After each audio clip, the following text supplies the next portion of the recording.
بسم اللہ الرحمن الرحیم۔ السلام علیکم دوستو، آج کی ویڈیو میں حضرت اسماعیل علیہ السلام کی زندگی کے چند اہم واقعات اور آپ علیہ السلام کے مناقب بیان کیے جائیں گے، جن کا جاننا ہر مسلمان کے لیے ضروری ہے۔ پیارے دوستو، آپ کو بتاتے چلیں کہ حضرت ابراہیم علیہ السلام کی پہلی شادی اپنی چچا زاد حضرت سارہ علیہ السلام سے ہوئی، لیکن وہ ایک عرصے تک اولاد کی نعمت سے محروم رہیں۔ ایک دن حضرت سارہ علیہ السلام نے ان سے فرمایا کہ آپ علیہ السلام حضرت حاجرہ علیہ السلام سے نکاح کر لیں، شاید اللہ رب العزت ان کے بطن سے آپ کو اولاد عطا فرما دے۔ دراصل یہ سب کچھ بن جانب اللہ ہی تھا، چنانچہ آپ علیہ السلام نے حضرت حاجرہ علیہ السلام کو اپنی زوجیت میں لے لیا اور پھر شادی کے 1 سال بعد ہی انہوں نے حضرت اسماعیل علیہ السلام کو جنم دیا۔ روایات کے مطابق اس وقت حضرت ابراہیم علیہ السلام کی عمر مبارک 86 سال تھی۔ جب حضرت حاجرہ علیہ السلام امید سے تھیں تو فرشتے نے آپ علیہ السلام کو لڑکا ہونے کی نوید سنائی اور نام اسماعیل رکھنے کو کہا۔ دوستو، بیٹے کی پیدائش پر حضرت ابراہیم علیہ السلام نے حکم خداوندی کے مطابق نام اسماعیل رکھا۔ ابھی بیٹے کی پیدائش پر خوشیوں کا بھرپور اظہار بھی نہ کر پائے تھے کہ انہیں ایک بڑی آزمائش سے گزرنا پڑا۔ وہ بحکم الہی نومولود لخت جگر اور فرمانبردار بیوی کو ملک شام سے ہزاروں میل دور ایسی وادی میں چھوڑ آئے کہ جہاں میلوں تک پانی تھا، نہ چرند پرند اور نہ آدم تھا، نہ ہی آدم زاد۔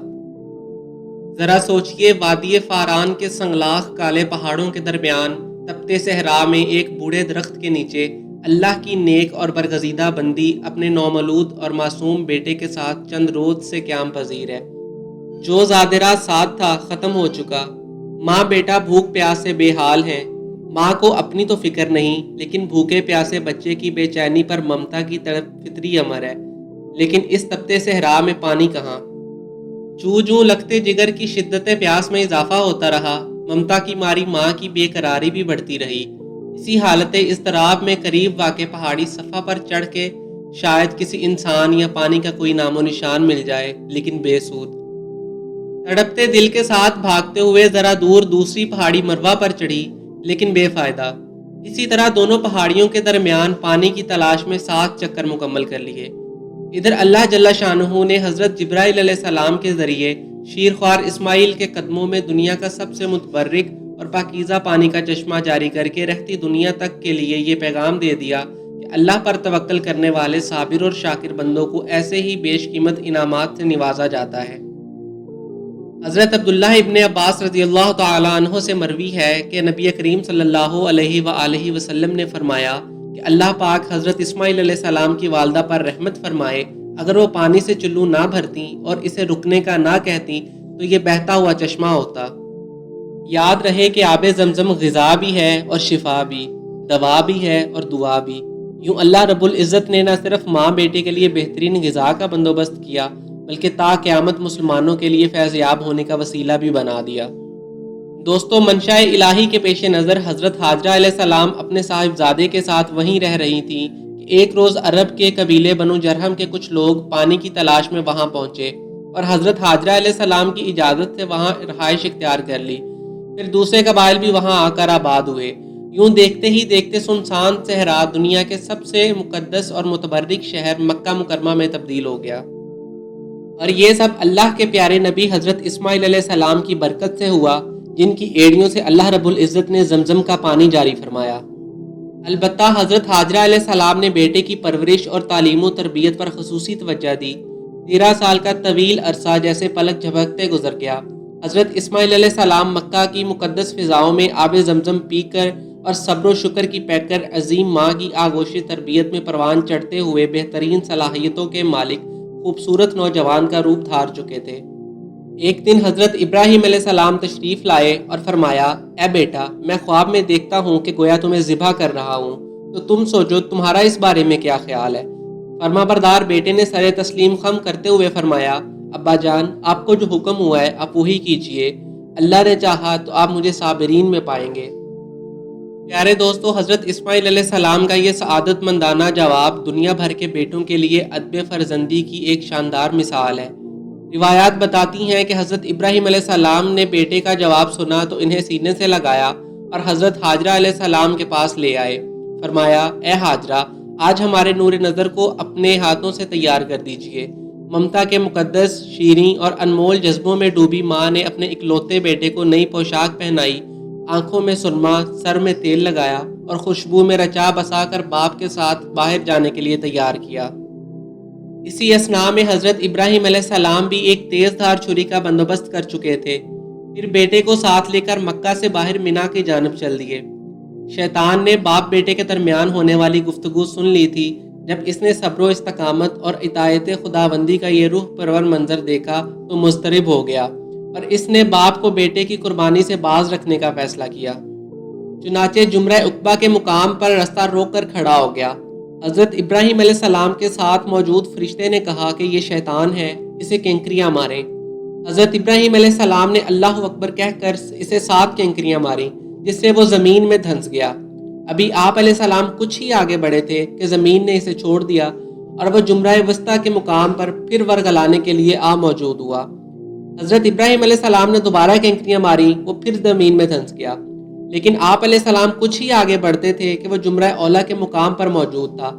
حضرت ابراہیم علیہ السلام نے تیسری بار اللہ اکبر کہہ کر کینکریاں ماری تو وہ زمین میں دھنس گیا۔ دوستو، اللہ رب العزت کو ابراہیم خلیل اللہ کا شیطان کو کینکریاں مارنے کا عمل اس قدر پسند آیا کہ اسے رہتی دنیا تک حج کے واجبات میں شامل فرما دیا۔ البتہ شیطان اپنی ناکامی پر بڑا پریشان ہوا۔ 3 مرتبہ کینکریوں نے اس کے جسم کو زخموں سے چور کر دیا تھا۔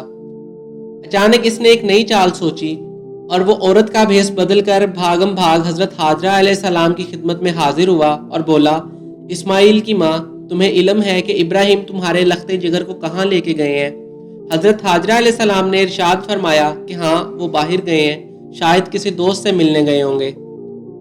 شیطان نے اپنے سر پر ہاتھ مارتے ہوئے کہا، وہ تیرے بیٹے کو ذبح کرنے وادی مینا میں لے کے گئے ہیں۔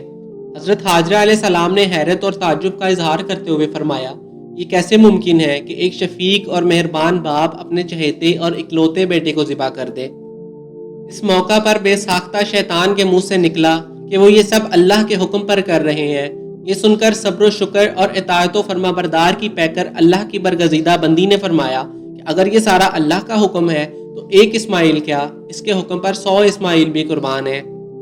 دوستو، روایات بتاتی ہیں کہ شیطان یہاں سے نامراد ہو کر مینا کی طرف واپس پلٹا، لیکن وہاں کا ایمان افروز منظر دیکھ کر اپنے سر پر خاک ڈالنے اور چہرہ پیٹنے پر مجبور ہو گیا۔ وادی مینا کے سیاہ پہاڑ، نیلے شفاف آسمان پر روشن آگ برساتا سورج، فلک پر موجود تسبیح و تہلیل میں مصروف ملائکہ، اللہ کی راہ میں اپنی متاع عزیز کی قربانی کا عقل کو حیران کر دینے والا منظر دیکھنے میں محو تھے۔ مکہ سے آنے والی گرم ہوائیں بھی مینا کی فضاؤں میں موجود عبادت و اطاعت، تسلیم و رضا اور صبر و شکر کی ایک عظیم داستان رقم ہوتے ہوئے دیکھ رہی تھیں۔ روایات میں آتا ہے کہ جب حضرت ابراہیم علیہ السلام نے حضرت اسماعیل علیہ السلام کو لیٹنے کا حکم دیا تو حضرت اسماعیل علیہ السلام نے فرمایا، ابا جان، میں پیشانی کے بل لیٹتا ہوں تاکہ آپ علیہ السلام کا چہرہ مجھے نظر نہ آئے، اور آپ علیہ السلام بھی اپنی آنکھوں پر پٹی باندھ لیں تاکہ جب آپ علیہ السلام مجھے ذبح کر رہے ہوں تو شفقت پدری کے امر الہی پر غالب آنے کا امکان نہ رہے۔ پیارے دوستو، صبر و استقامت کے کوہ گراں والد نے گوشہ جگر کے مشورے پر عمل کیا، اور جب اسماعیل علیہ السلام لیٹ گئے تو تکبیر احکام خداوندی میں تیز دھار چھری پوری قوت اور طاقت کے ساتھ لخت جگر کی گردن پر چلا دی۔ باپ بیٹے کی اس عظیم قربانی پر قدرت خداوندی جوش میں آئی اور اللہ رب العزت کے حکم سے حضرت جبرائیل علیہ السلام جنت کے باغات میں پڑے سفید رنگ کے خوبصورت مینڈے کو لے کر حاضر ہوئے۔ ابراہیم خلیل اللہ علیہ السلام نے ذبح سے فارغ ہو کر آنکھوں سے پٹی ہٹائی تو حیرت زدہ رہ گئے۔ بیٹے کی جگہ ایک حسین و جمیل مینڈا ذبح ہوا پڑا تھا، جبکہ اسماعیل علیہ السلام قریب کھڑے مسکرا رہے تھے۔ اسی اثناء میں غیب سے آواز آئی، اے ابراہیم، تم نے اپنا خواب سچا کر دکھایا ہے، بے شک ہم نیکی کرنے والوں کو ایسا ہی بدلہ دیا کرتے ہیں۔ پیارے دوستو، حضرت ابراہیم علیہ السلام اور حضرت اسماعیل علیہ السلام کے اس بے مثال جذبہ احسار، اطاعت و فرما برداری، جرت و استقامت، تسلیم و رضا اور صبر و شکر پر مہر تصدیق ثبت کرتے ہوئے اللہ رب العزت قرآن کریم میں فرماتے ہیں، اور ہم نے اسماعیل کی عظیم قربانی پر ان کا فدیہ دے دیا۔ اللہ رب العزت کو اپنے دونوں برگزیدہ اور جلیل القدر بندوں کی یہ ادا اس قدر پسند آئی کہ اسے اطاعت، عبادت اور قربت الہی کا ذریعہ قرار دیتے ہوئے قیامت تک کے لیے جاری فرما دیا۔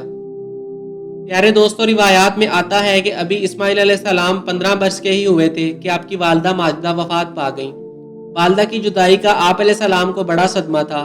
آپ اکیلے رہتے تھے، چنانچہ والد کے پاس ملک شام جانے کا ارادہ فرمایا، لیکن قبیلے اور شہر کے لوگوں نے آپ علیہ السلام کی جدائی کو گوارا نہ کیا، لہٰذا قبیلے والوں نے آپ علیہ السلام کا نکاح امالیق قبیلے کی ایک لڑکی امارہ بنت سعد سے کر دیا۔ ایک مرتبہ حضرت ابراہیم علیہ السلام ملنے آئے تو حضرت اسماعیل علیہ السلام گھر پر موجود نہ تھے۔ ان کی اہلیہ کا رویہ انتہائی نامناسب تھا، تو وہ بیٹے کو اس خاتون سے علیحدگی اختیار کرنے کا پیغام دے کر واپس چلے گئے۔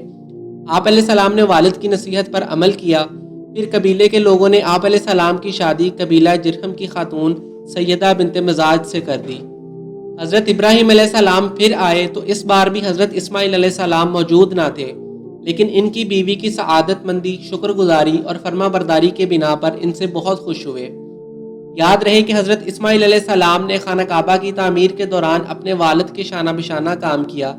آپ علیہ السلام پتھر اور گارا والد کو دیتے جاتے اور وہ انہیں دیوار میں چنتے رہتے۔ روایات میں آتا ہے کہ خانہ کعبہ کی دیواروں میں جو پتھر استعمال ہوا ہے، اسے حضرت اسماعیل علیہ السلام نے 5 پہاڑوں سے جمع کیا تھا، جن کے نام کتابوں میں کچھ اس طرح ہیں: طور ہیرا، طور زیتا، طور لبنان، طور سینا اور طور جودی۔ اس طرح حضرت اسماعیل علیہ السلام حضرت جبرائیل علیہ السلام کی نشاندہی پر جبل ابو قیس سے حجر اسود لے کر آئے، جو جنت کا یاقوت ہے۔ سورہ بقرہ کی آیت نمبر 127 میں اللہ رب العزت فرماتے ہیں: جب ابراہیم اور اسماعیل علیہ السلام بیت اللہ کی بنیادیں اونچی کر رہے تھے تو یہ دعا کیے جاتے تھے کہ اے ہمارے پروردگار، یہ ہماری خدمت کو قبول فرما، بے شک تو سننے والا اور جاننے والا ہے۔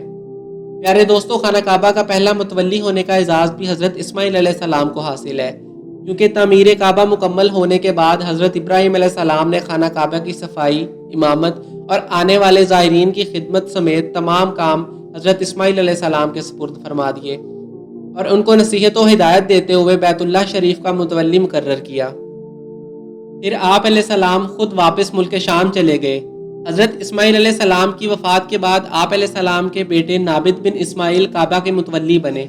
اسی طرح حضرت اسماعیل علیہ السلام کو نبوت بھی حاصل ہوئی اور اللہ تعالیٰ نے حضرت اسماعیل علیہ السلام کو حجاز مقدس اور اس کے آس پاس کی تمام عبادیوں نیز قوم جرہم، قوم امالیق اور اہل یمن کی طرف نبی بنا کے بھیجا۔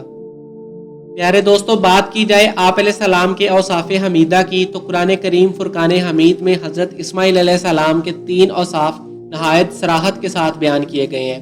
نمبر 1، تعمیر کعبہ کے دوران اپنے والد حضرت ابراہیم علیہ السلام کے شانہ بشانہ شریک رہے۔ نمبر 2، آپ علیہ السلام وعدے کے بڑے پکے اور سچے تھے۔ نمبر 3، آپ علیہ السلام لوگوں کو نماز اور زکوٰۃ کا حکم دیتے رہتے تھے تاکہ وہ اللہ کے عذاب سے بچ سکیں، جیسا کہ اللہ رب العزت قرآن کریم کی سورۃ مریم کی آیت نمبر 54 اور 55 میں فرماتے ہیں: اے نبی، کتاب میں اسماعیل علیہ السلام کا ذکر بھی کیجئے، بے شک وہ وعدے کے سچے اور ہمارے بھیجے ہوئے نبی تھے، اور اپنے گھر والوں کو نماز اور زکوٰۃ کی تعلیم دیتے تھے، اور اپنے پروردگار کے ہاں پسندیدہ اور برگزیدہ تھے۔ دوستو، جہاں تک بات ہے حضرت اسماعیل علیہ السلام کی اولاد کی، تو آپ علیہ السلام کی دوسری اہلیہ سیدہ بنت مزاج سے آپ علیہ السلام کے 12 لڑکے ہوئے۔ سب کے سب اپنی قوم کے سردار بنے اور ہر ایک نے الگ الگ بستیاں آباد کی۔ ان کی اولاد اتنی کثیر تعداد میں بڑھی کہ حجاز مقدس سے نکل کر شام، عراق اور یمن تک پھیل گئی۔ امام ابن کثیر رحم اللہ لکھتے ہیں کہ حجاز مقدس، مکہ اور مدینہ کے تمام عرب حضرت اسماعیل علیہ السلام کے 2 صاحبزادوں یعنی کیدار اور نابد کی اولاد میں سے ہیں۔ پیارے دوستوں، مورخین نے لکھا ہے کہ دنیا میں جو شخص سب سے پہلے گھوڑے پر سوار ہوا وہ حضرت اسماعیل علیہ السلام تھے۔ اس سے پہلے گھوڑا وحشی جانور تھا۔ حضرت اسماعیل علیہ السلام نے اسے سدھایا اور مانوس کیا، پھر اس پر سواری کی۔ حضرت عبداللہ ابن عمر رضی اللہ تعالیٰ عنہ سے مروی ہے کہ رسول اللہ صلی اللہ علیہ وآلہ وسلم نے ارشاد فرمایا: گھوڑوں کو اپناؤ اور ان پر سواری کرو، بے شک یہ تمہارے باپ حضرت اسماعیل علیہ السلام کی میراث ہیں۔ دوستو، کہتے ہیں کہ حضرت اسماعیل علیہ السلام کو مختلف زبانوں پر عبور حاصل تھا۔ اموی رحم اللہ علیہ ایک حدیث کے مطابق بیان کرتے ہیں کہ رسول اللہ صلی اللہ علیہ وآلہ وسلم نے فرمایا: پہلا شخص جس نے واضح عربی زبان کے ساتھ زبان کھولی وہ حضرت اسماعیل علیہ السلام ہے، اور یہ اس وقت 14 سال کی عمر کے تھے۔ عربی کے علاوہ آپ علیہ السلام کو قبطی اور عبرانی زبان میں بھی عبور حاصل تھا۔ آپ کو بتاتے چلیں حضرت اسماعیل علیہ السلام نے 137 سال کی عمر میں وفات پائی۔ آپ علیہ السلام کو کعبۃ اللہ کے صحن میں میزاب رحمت اور حجر اسود کے درمیان اپنی والدہ کے پہلو میں سپرد خاک کیا گیا۔ اللہ رب العزت سے دعا ہے کہ اللہ رب العزت آپ علیہ السلام کے درجات کو بلند فرمائے اور آپ علیہ السلام کی قبر پر کروڑہا رحمتوں کا نزول فرمائے، آمین۔ دوستو، یہ تھی ہماری آج کی ویڈیو جس میں ہم نے آپ کو حضرت اسماعیل علیہ السلام کی زندگی کے حالات و واقعات سے آگاہ کیا۔ اجازت دیجیے اس امید کے ساتھ کہ آپ کو ہماری آج کی ویڈیو بہت پسند آئی ہوگی۔ ملتے ہیں بہت جلد ایک نئی تاریخی، تحقیقی اور معلوماتی ویڈیو کے ساتھ۔ دیکھتے رہیے اسلامک ہسٹری۔ اللہ رب العزت آپ کا حامی و ناصر ہو۔